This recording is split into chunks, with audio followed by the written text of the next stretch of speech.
निर्बलता के इस क्षण में कैकेयी को विश्वास दिलाने का बल देना नारायण, कैकेयी को राम की दृष्टि मिलने का संबल और उसे आशीर्वाद देने का साहस देना। राम के लिए, अयोध्या के लिए कैकेयी का चित्त शांत करना होगा आपको। उसे ये विश्वास दिलाना होगा कि उसका आशीर्वाद श्राप नहीं, अयोध्या की कर की नींव है। हे भगवान, हमें तारिए। 14 वर्ष तक अयोध्या ने प्रतीक्षा के आंसू पिए हैं। इस प्रतीक्षा का अंत कीजिए। अब क्या होगा? महारानी कैकेयी बाहर आएंगी या नहीं? ना आए तो ही अच्छा है, जिसके कारण हमारे राम ने इतने कष्ट भोगे, महाराज दशरथ ने प्राण त्यागे, उसकी तो छाया हमारे भावी महाराज पे पड़नी भी नहीं चाहिए। सीते, यदि आज माता कैकेयी का सम्मान स्थापित ना हो पाया तो कभी नहीं होगा। संसार यही कहेगा कि अपनी पत्नी का मान बचाने के लिए महायुद्ध लड़ने वाला राम अपनी मां का सम्मान ना बचा पाया। जो भक्त ग्लानि के बेड़ियों में बंधे हो, वो आपके पास कैसे आएंगे आर्य? जब जड़ें सूखी हों तो केवल पत्तों पर पानी डालने से वृक्ष हरा नहीं होता। जड़ों को सींचने से उसके प्राण जागते हैं। आप पहले भी कर चुके हैं आर्य। पहले माता अहिल्या थी, अब माता कैकेयी। आपको उनके सोए हुए मन को जगाना होगा आर्य। यदि पत्नी तुम जैसी धर्मात्मा हो तो व्यक्ति के लिए कोई लक्ष्य असंभव नहीं है सीते। धन्यवाद।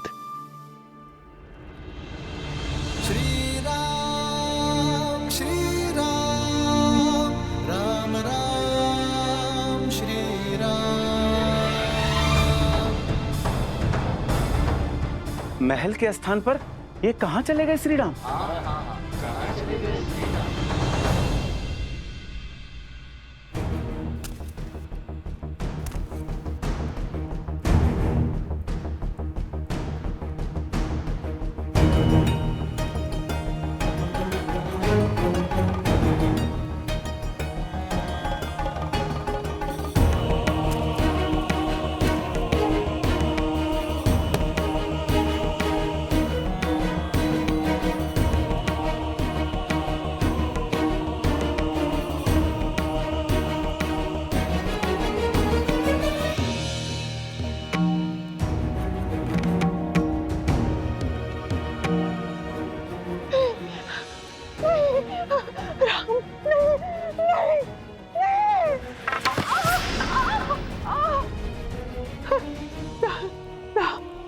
राम, क्षमा करें श्री राम, क्षमा करें। ये दुष्टा अपने सारे अपराध स्वीकार करती है। मैं आपके पग पड़ती हूँ प्रभु। मैं पहले बहुत दंड भुगत चुकी हूँ, मुझे और दंड मत दीजिए, और दंड मत दीजिए। नहीं नहीं नहीं राम, नहीं नहीं।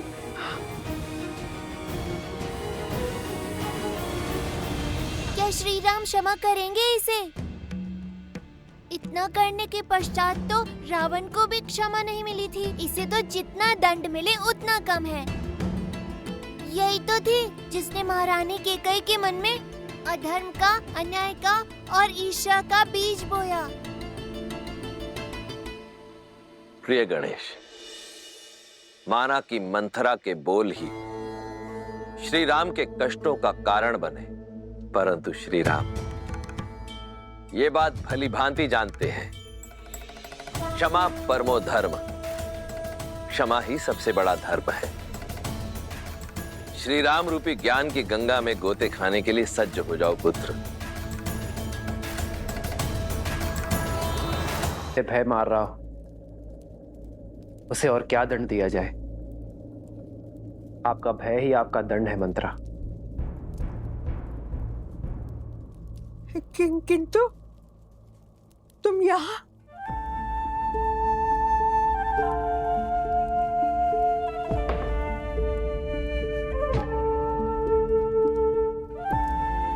मैं आपको क्षति पहुंचाने नहीं, मुक्ति दिलाने आया हूं। कैसे न रो राम, मुझ पर क्रोध नहीं आता? अयोध्या के 14 वर्ष के दुष्काल का कारण हूं मैं। तुम्हारे वनवास का कारण महाराज दशरथ की असमय मृत्यु का आधार हूं मैं। मेरे इन अपराधों को दंड देने का मन नहीं चाहता। आपने कुछ नहीं किया मंत्रा। ये तो नियति थी, समय था जो ऐसा चाहता था। आप तो केवल निमित्त है मंत्रा। यदि आप नहीं करती तो कोई और करता, किंतु होता यही। ये राम वनवास ही जाता।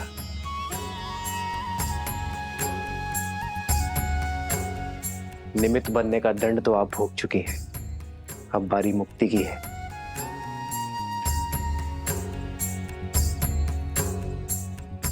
आइए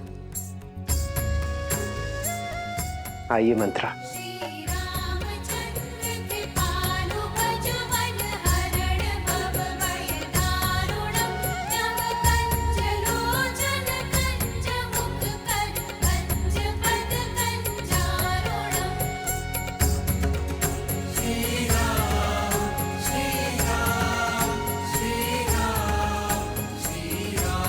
राम राजा बनने वाले हैं।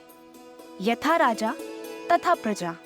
राजा की क्षमा प्रजा के लिए दया और करुणा का उदाहरण बनती है। श्री राम ये जानते हैं कि जो हृदय क्षमा कर सकता है वही हृदय सच्चा न्याय भी कर सकता है। अच्छा, तो मंत्रा को क्षमा कर श्री रामनाथ केवल स्वयं करुणा दिखा रहे हैं, बल्कि अपने प्रजा को भी करुणा का पाठ करा रहे हैं। हाँ पुत्र, श्री राम वो राजा नहीं जो केवल युद्ध जीतकर अपनी शक्ति और राज्य का विस्तार करे। श्री राम तो वो राजा हैं जो मन जीतकर सबके हृदय के सम्राट बनना जानते हैं। और आज मंथरा को क्षमा कर उन्होंने इस संपूर्ण संसार को राम राज्य की एक झलक मात्र दिखाई है। वो राम राज्य जिसकी सबसे बड़ी शक्ति है अपने क्रोध और द्वेष पर विजय पा लेना। अपने इस कृत्य से श्री राम ने संसार को यह दिखा दिया कि एक राजा का सबसे बड़ा बल है क्षमा करना।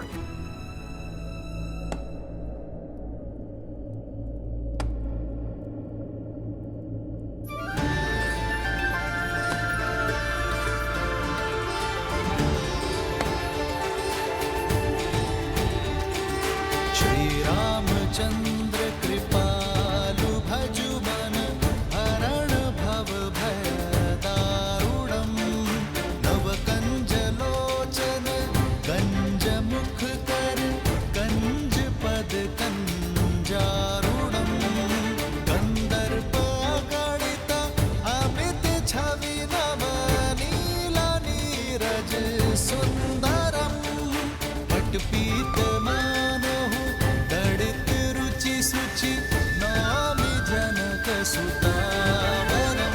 श्री राम राम राम सिया राम।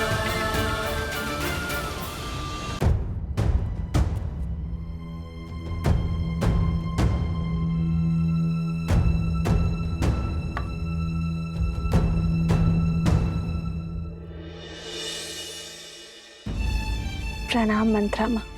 बस बस बस। खुश रहो पुत्री, सुखी रहो।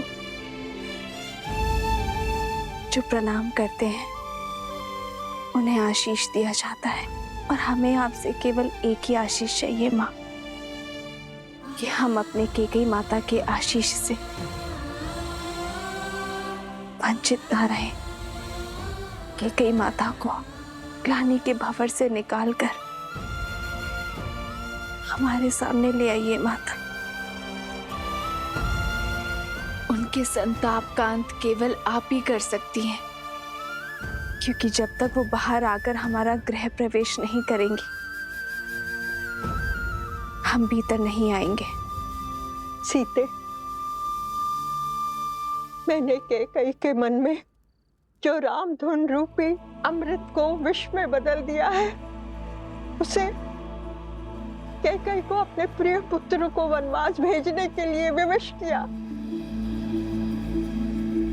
सीते, अब मैं ही कैकई की ग्लानि के विष को राम मिलन के अमृत में बदलूंगी। सीते, अब मंथरा ही जाकर उसका द्वार खोलेगी। हाँ।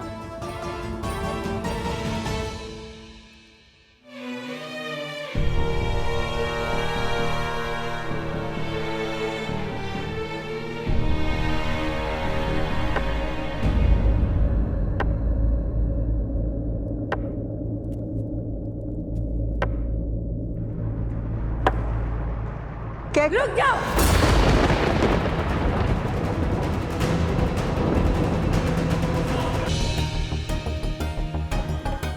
साहस कैसे हुआ मुझे अपना मुख दिखाने का?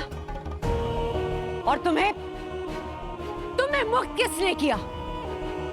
मेरी मति भ्रष्ट कर, मुझसे इतना बड़ा अपराध कराकर, अयोध्या का शीश झुकाकर तुम मेरे समक्ष शीश उठाकर खड़ी कैसे हो? कैसे खड़ी हूं?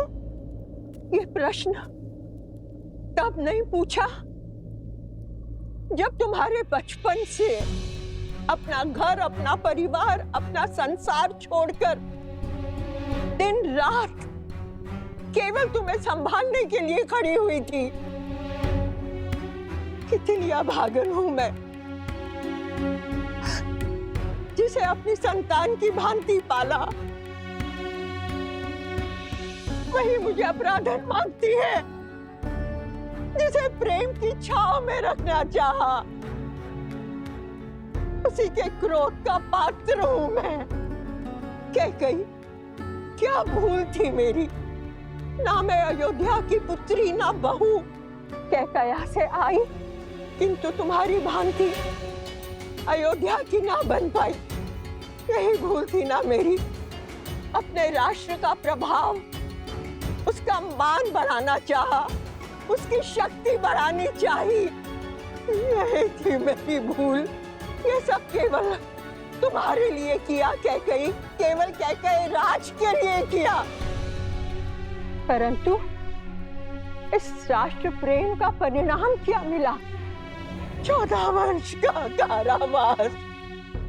भरत को गए हुए कुछ क्षण भी नहीं हुए थे कि महाराज ने राम को युवराज घोषित कर दिया। ऐसा कुछ करो कि महाराज स्वयं तुम्हारे पास आए। अयोध्या के सिंहासन पर अब राम नहीं, भरत बैठेगा। भरत बैठेगा। राम के लिए 14 वर्ष का वनवास। कुछ नहीं सुनना है मुझे, कुछ नहीं सुनना है। चली जाओ यहाँ से। हाँ कैकई, चली जाऊंगी अयोध्या से, किंतु एक चिंता साथ लेकर जाऊंगी कि मेरी पुत्री कैकई का क्या होगा।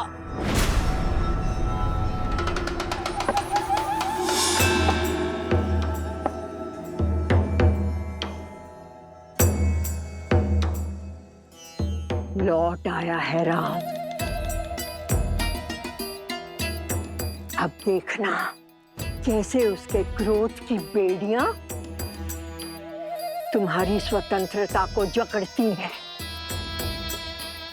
कुछ भी करके राम को रोक लो कैकई, अन्यथा तुम और तुम्हारा भरत।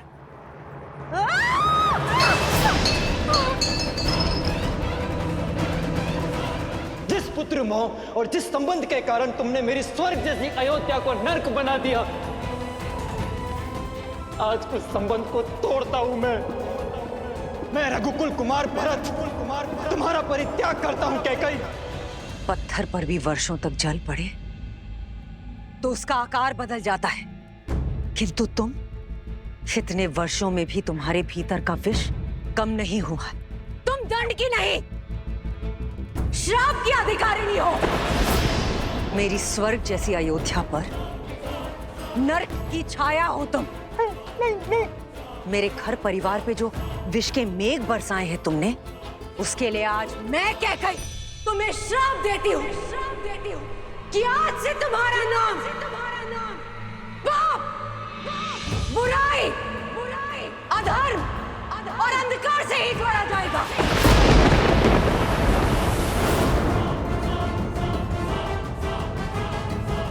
सुख की सूचक तुम कभी नहीं बन पाओगे, और मृत्यु के पश्चात भी अपने कर्मों के कारण तुम्हारी आत्मा अग्नि में झुलसती रहेगी। श्राप है मेरा तुम्हें, सदैव झुलसती रहेगी।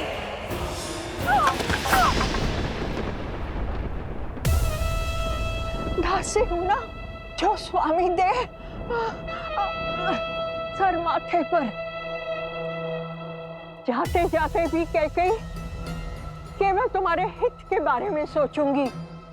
तुम्हारा लाभ ही मेरे जीवन का उद्देश्य है। मेरी बात समझो, राम के स्वागत के लिए मत जाना, क्योंकि अगर तुम उसकी आरती नहीं उतारोगी तो वो अयोध्या में प्रवेश नहीं करेगा। उसे राजा मत बनने दो कैकेयी, क्योंकि यदि वो सिंहासन पर बैठा तो तुम्हारा अंत निश्चित है। केवल तुम ही हो जो राम के उज्जवल भविष्य को अंधकार में डाल सकती हो। केवल तुम ही उसे अयोध्या का नरेश बनने से रोक सकती हो कैकेयी। मत जाना, मत जाना। और कितने पाप कराओगी मंथरा? खेद है मुझे कि मैंने कभी तुम्हें अपनी माता माना था।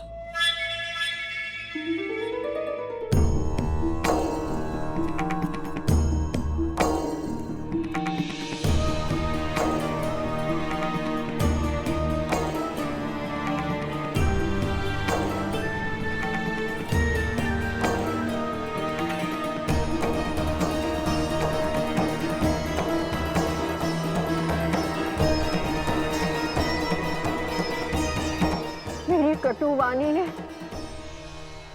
कुछ तो शुभ कार्य किया। तुम्हारे मन को मैं समझती हूँ कैकेयी। इस पाप की कोठरी में मेरे दुष्ट भाव ने तुम्हें डाला था, किंतु मैं जानती थी कि मेरे कटु वचन ही तुम्हें इससे बाहर निकालेंगे। कैकेयी की दृष्टि में दोषी बनकर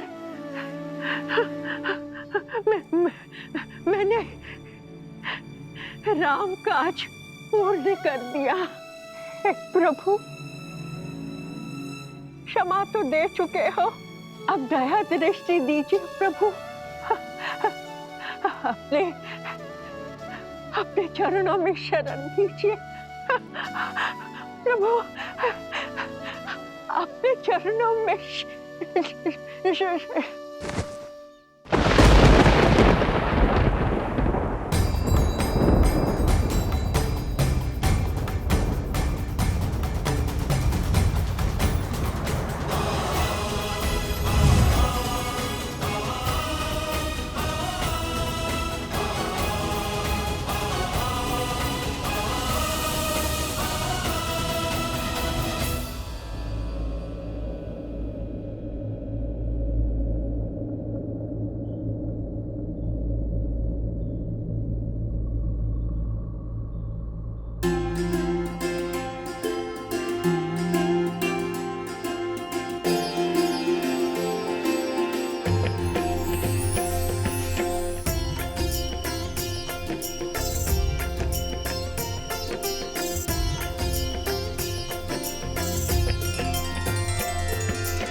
भोर की किरण के साथ जीवन का तेज भी लौट आया है। कैकेयी माता आ गई है आर्य।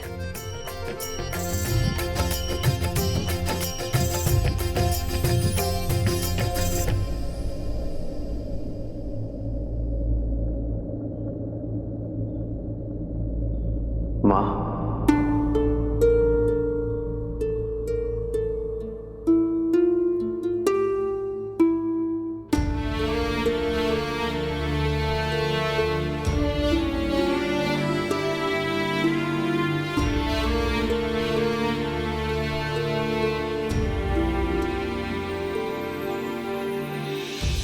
ग्लानि के आंसू है गंगा जल, कह के प्रभु करते अभिनंदन। मुख मुस्कान हृदय में, कैकेयी त्रास हरे रघुनंदन। माँ का श्राप भी वर से कम ना, हर सपूत श्री राम सबन्ना। राम मेरे राम, मेरे राम, मेरे राम, राम प्रभु राम श्री राम। मेरी माता के ये अश्रु मेरे लिए पवित्र गंगा जल से पावन है। इन अश्रु को हाथों में लेकर ब्रह्म हत्या का पाप मेरे हाथ से धुल गया। माँ, आशीष नहीं देंगी माँ?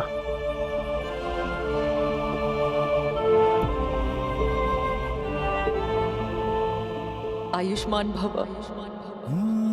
मंगल भवन अमंगल हारी, द्रवहु सुदशरथ। मुख नहीं दिखाना चाहती ना? ठीक है, किंतु अपने पुत्र को चरणों में बिठाकर उसकी बात सुनने की कृपा कीजिए माँ। आइए माँ।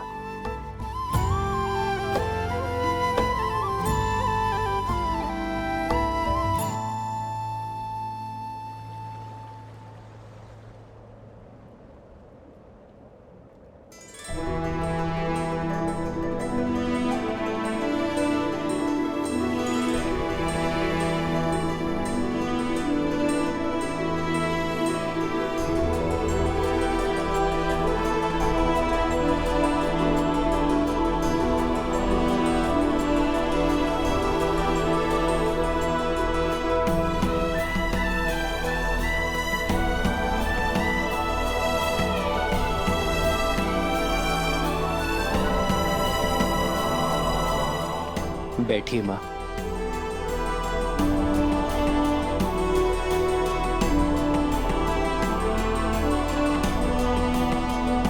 रघुवंशी हैं हम, वो वंश जिसका इतिहास धर्म, वीरता और समर्पण की नींव पर रखा गया है, और जिनसे हमें यह नाम मिला वो पितामहों के पितामह महाराज रघु एक महान योद्धा थे। स्वयं देवताओं ने उनके सत्य और शौर्य की प्रतिमा को स्वीकार किया है। महाराज भागीरथ जो अपने पूर्वजों के तर्पण के लिए स्वयं शिवलोक पहुंच गए, नारायण को प्रसन्न कर उनके चरणों से गंगा बहाई, फिर ब्रह्मदेव से उसे उनके कमंडल में धारण करवाया। स्वर्ग से गिरती मां गंगा के वेग को थामने के लिए महादेव को उनकी जटा में रोकने के लिए मनाया। महादेव की जटा से गिरती धरा को भारत में लाने के लिए स्वयं अपने नखों से नहर खोदी, और महाराज दिलीप की धर्म की कहानियों से तो स्वयं इंद्रलोक भी अछूता नहीं है। आपके पति मेरे पिताश्री महाराज नेमी, उन्होंने 10 दिशाओं में युद्ध लड़ा, देवासुर संग्राम लड़ा और महाराज दशरथ कहलाए। मेरे सभी पूर्वजों ने संसार में रघुवंश की कीर्ति का ध्वज लहराया है, धर्म को स्थापित किया है। अयोध्या के सिंहासन पर अब राम नहीं, भरत बैठेगा। भरत बैठेगा। राम के लिए 14 वर्ष का वनवास।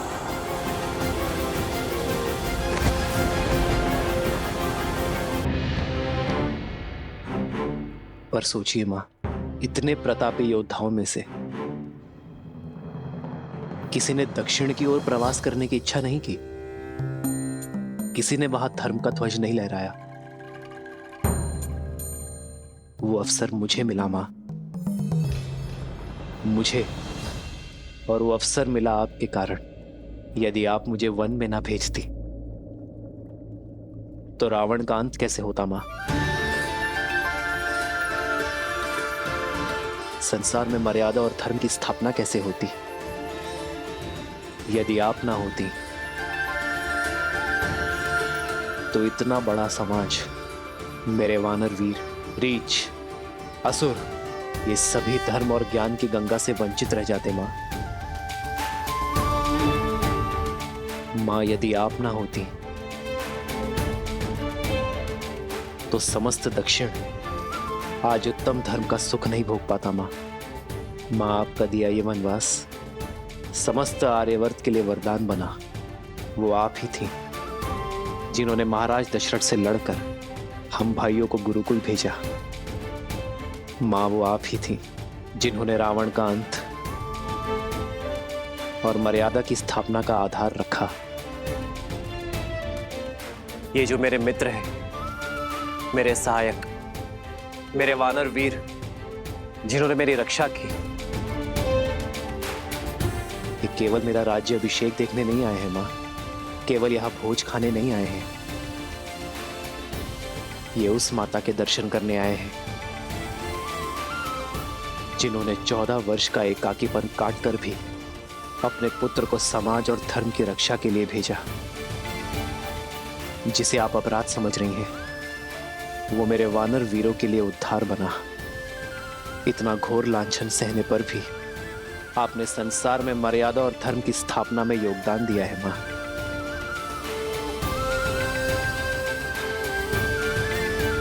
क्या आप इन्हें निराश करेंगी मां? मुझे ना सही, इन्हें तो अपने दर्शन का लाभ दे दीजिए, इन्हें इनकी यात्रा का प्रसाद दे दीजिए मां।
बचपन की भांति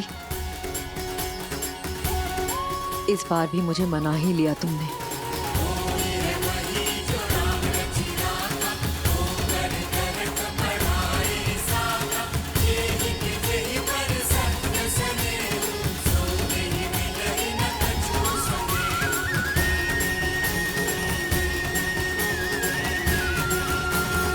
कराए दक्षिण का उद्धार, किंतु अब मेरे राम को राजा बनना होगा। अयोध्या को, अपनी प्रजा को आगे ले जाना होगा। अपने वंश को आगे बढ़ाना होगा राम। इस राज्य का उद्धार करना होगा।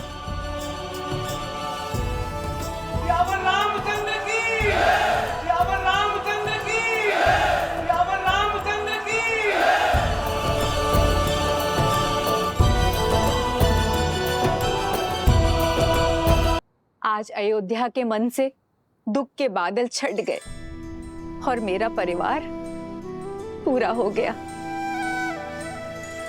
राम, सीता, तुम दोनों अंधेरे जीवन में प्रकाश का दीप हो, दुखियारे जीवन में सुख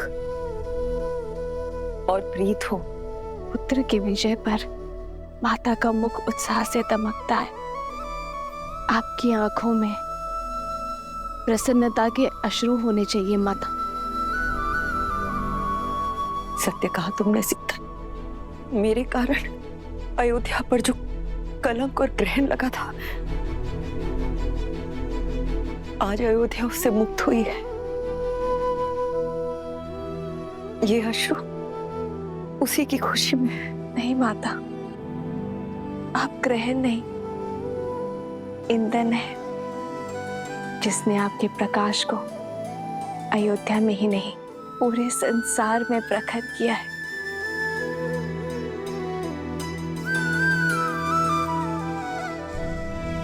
भरत भैया, सबके मन हल्के हो गए हैं। अब आप भी अपने मन का भार उतार दीजिए। नियति के लेख का दंश माता को मत दीजिए भैया। क्षमा कर दीजिए उन्हें।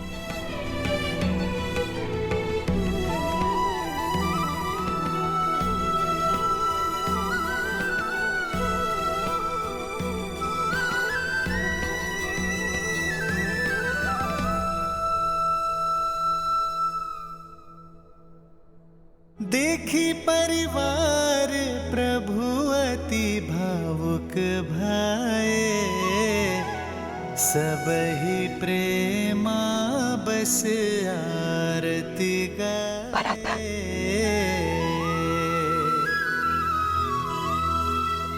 आगे सिया रामा सुख पाए, मनहु मोह माया मिटाए।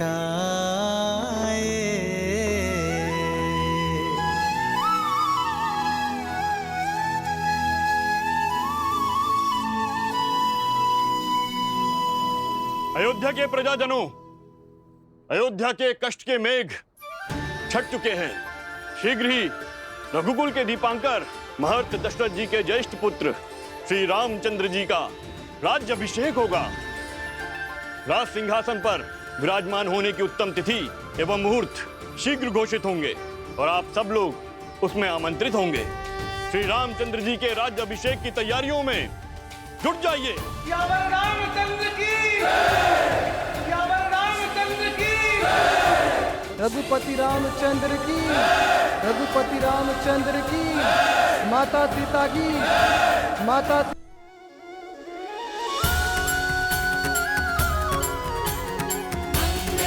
जय श्री राम, जय श्री राम, जय श्री राम, जय श्री राम।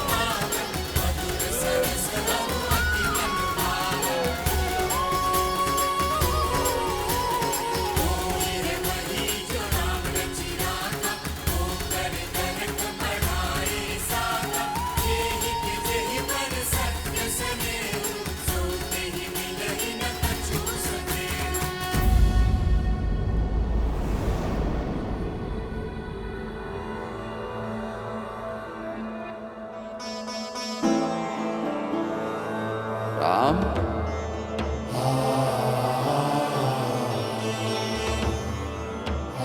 राम,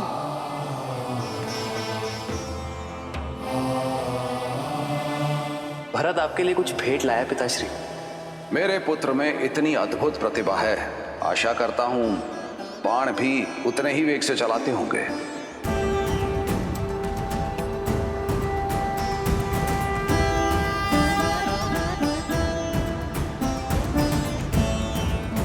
आपका राम लौटा है पिताश्री, अपना दायित्व पूर्ण करके। किंतु आज आपके सामने रावण का वध करने वाला योद्धा नहीं खड़ा है, अपने पिता की आज्ञा का पालन कर लौटा पुत्र खड़ा है।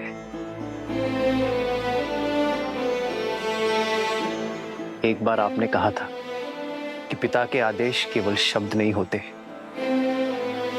वो कुल का आदर्श स्वप्न, यश, प्रतिष्ठा और सम्मान की धुरी होते हैं। आपने सत्य कहा था पिताश्री। इस यात्रा में मैंने जाना कि एक पुत्र पिता की संपत्ति, धनराज्य सब अर्जित कर सकता है, किंतु अमूल्य भेंट, वो विश्वास, वो मूल्य है जिन्हें उसके पूर्वजों ने स्थापित किया और पिता ने प्रमाणित किया। रघुकुल रीत सदा चली आई, प्राण जाए पर वचन न जाए। ओ रघुकुल रीत सदा चली आई, प्राण जाए पर वचन न जाई।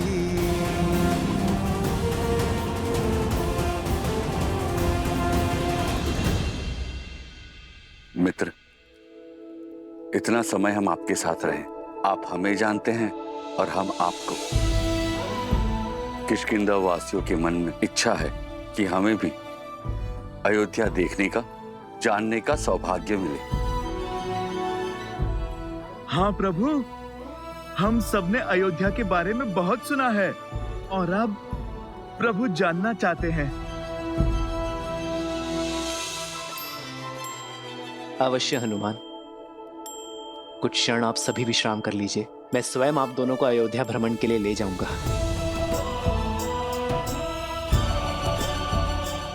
14 वर्ष बीत गए, मैंने अपने राज्य का भ्रमण, अपने अयोध्या के दर्शन नहीं किए। महर्षि मुग्दल के स्वागत के साथ अयोध्या भ्रमण भी हो जाएगा। दीदी,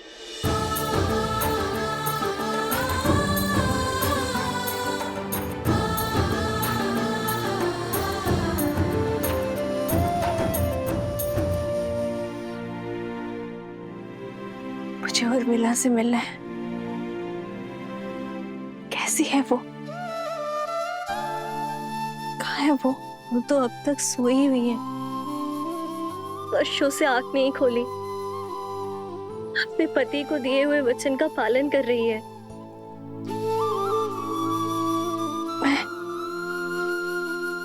मैं देखना चाहती हूँ उसे, अभी इसी क्षण। मुझे ले चलो उसके पास। हाँ। रुक जाओ सीते,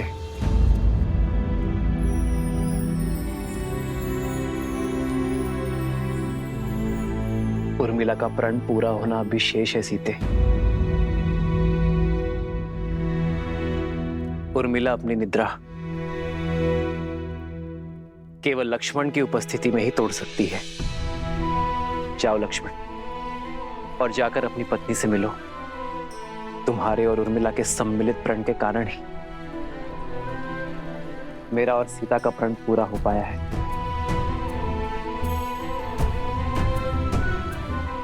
उर्मिला ने महल में रहकर इस घोर निद्रा का दंश भोगा है, किंतु अब सेवा और संकट का समय समाप्त हुआ मेरे भाई। अब तुम्हारा प्रथम कर्तव्य अपनी गृहस्थी संभालना है। ये शुभता पूर्वजों के गति के कारण आई है। जाओ लक्ष्मण, और उर्मिला को निद्रा से जगाओ।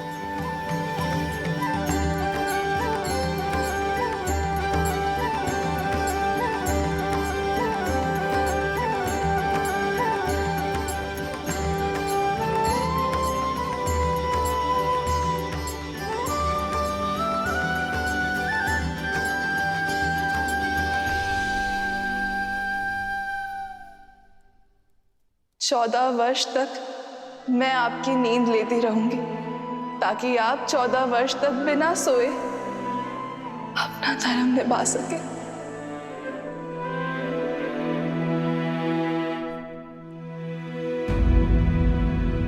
किंतु जो इतने वर्षों से नहीं जागी हैं, वो अभी जागेंगे क्या? मुझे तो बहुत घबराहट हो रही है। श्रुतकीर्ति, निद्रा 4 प्रकार के होते हैं: परिश्रम, मदिरा, मोह और दुख। परिश्रम से आई निद्रा सूर्य के प्रकाश से खुलती है। मदिरा से ऐसी निद्रा आती है जो चेतना के जागने से खुलती है। मोह की निद्रा ज्ञान प्राप्ति से खुलती है। और दुख से आई निद्रा मृत्यु का कारण बनती है।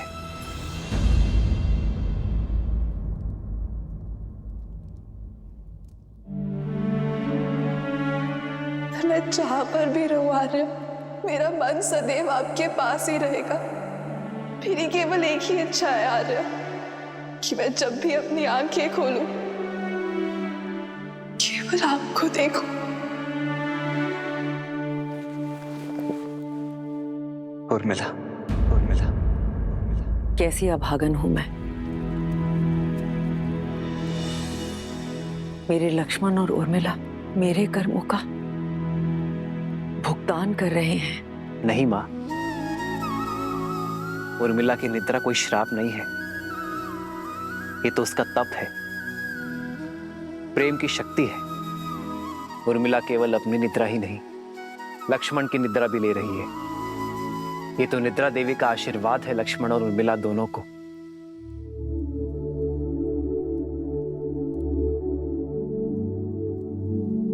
देखिएगा मां, लक्ष्मण के बुलाते ही उर्मिला अपनी निद्रा से जाग जाएगी। उठो उर्मिला, आंखें खोलो, देखो, मैं आया हूं।